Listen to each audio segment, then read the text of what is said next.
భారత cricket hit man Rohit Sharma లావుగా ఉన్నాడంటూ కాంగ్రెస్ నేత షామా మహమ్మద్ చేసిన సోషల్ మీడియా పోస్టు విమర్శలకు దారితీసింది.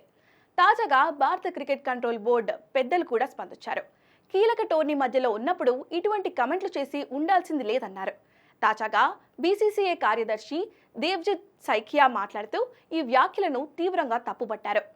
జట్టు ఓ కీలకమైన ఐసీసీ టోర్నీ మధ్యలో ఉంది. ఆ సమయంలో ఒక బాధ్యతాయుతమైన వ్యక్తి నుంచి ఇటువంటి దిగజారుడు వ్యాఖ్యలు రావడం దురదృష్టం. అవి వ్యక్తిగతంగా ఆటగాడిపైన లేదా జట్టుపై ప్రతికూల ప్రభావం చూపించి నైతిక స్థైర్యాన్ని దెబ్బతీస్తుంది. వ్యక్తిగత ప్రచారం కోసం ఇటువంటి వ్యాఖ్యలు చేయడం మానుకోవాలి అని సైక్య అన్నారు.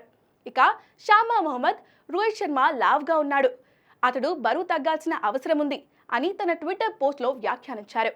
ఇది వెంటనే వైరల్గా మారింది. ప్రస్తుతం కూడా షామా మహమ్మద్ మాత్రం తన వ్యాఖ్యలను సమర్థించుకునే ప్రయత్నం చేస్తున్నారు. క్రీడాకారుడి ఫిట్నెస్ గురించి చెబుతూ చేసిన సాధారణ ట్వీట్ అది బాడీ షేమింగ్ కాదు. ఆటగాళ్లు ఫిట్గా ఉండాలని నేను నమ్ముతాను. అతడు కొంచెం ఓవర్ వెయిట్ ఉన్నాడని భావించాను. దాని గురించే పోస్ట్ చేశాను. నాపై అకారణంగా విమర్శల దాడులు చేస్తున్నారు.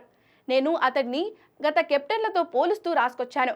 నాకు ఆ హక్కుంది, చెప్పడంలో తప్పేముంది, ఇది ప్రజాస్వామ్యం అని సమర్థించుకున్నారు.